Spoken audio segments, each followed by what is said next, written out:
Depuis plusieurs années, les organisations œuvrant au Sahel travaillent à renforcer la résilience des femmes, hommes et enfants. Cela veut dire travailler avec eux pour créer des capacités qui leur permettent de réaliser leurs droits et d'améliorer leurs conditions de vie, malgré les chocs, les stress et l'incertitude. Mais au Sahel, il y a beaucoup de chocs et de stress. Face aux conflits, le changement climatique, les catastrophes et les inégalités qui s'enchaînent et se superposent, une des stratégies utilisées par les personnes est de se déplacer. Mais si les gens se déplacent tant, comment les projets qui visent à renforcer leur résilience peuvent-ils tenir compte de ces mobilités? C'est pour répondre à cette question que plusieurs acteurs se sont rassemblés à Ouagadougou en novembre 2019. Ces acteurs œuvrent au Sahel depuis 2016 pour renforcer la résilience des communautés vulnérables marquées par des dynamiques de mobilité humaine soutenues par l'Union européenne à travers le Fonds fiduciaire d'urgence de l'Union européenne pour l'Afrique. Nous avons 3 volets: l'insertion socio-professionnelle, nous avons la résilience, renforcer la résilience des populations face au choc climatique et en même temps valoriser les dynamiques de la mobilité humaine.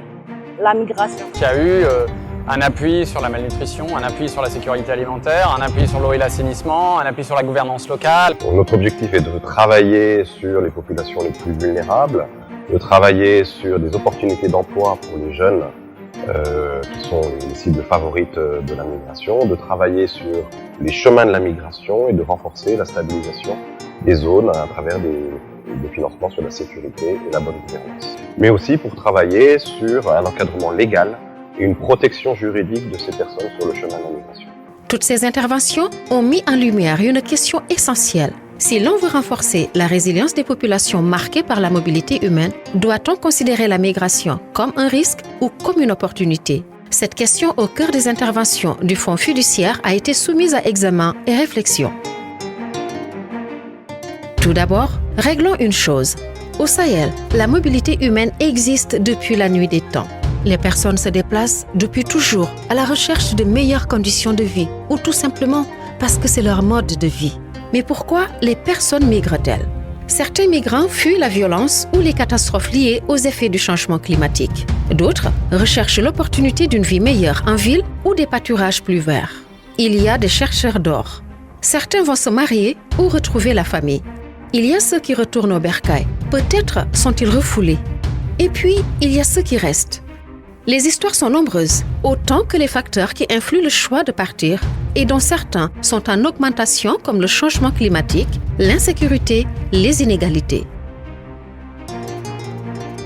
Mais une chose reste, la mobilité humaine est une stratégie d'adaptation et de survie qui peut améliorer la résilience des personnes, autant celles qui partent que celles qui restent. Toutes ces mobilités avaient un impact dans les projets. Ces impacts peuvent être négatifs et positifs.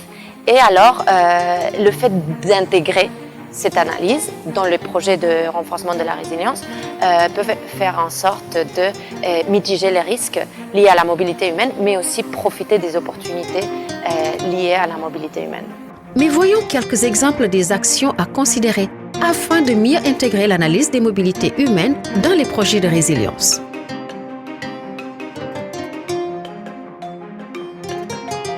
Au cœur du Sahel, il y a la zone du lac Tchad, l'une des zones les plus pauvres de la région. Les gens qui y vivent font face à la violence, les sécheresses, les inégalités. Les hommes ont majoritairement quitté en quête de nouvelles sources de revenus. L'éloignement a brisé les liens.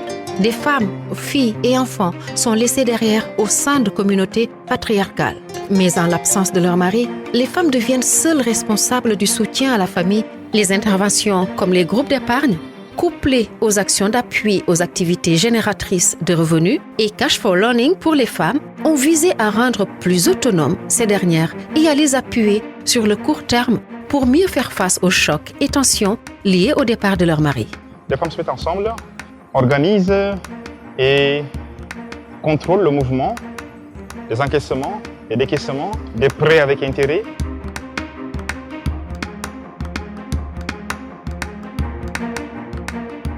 Parmi d'autres exemples, il y a le cas du nord du Burkina Faso, dont les populations sont en proie à des violences croissantes au cours des dernières années.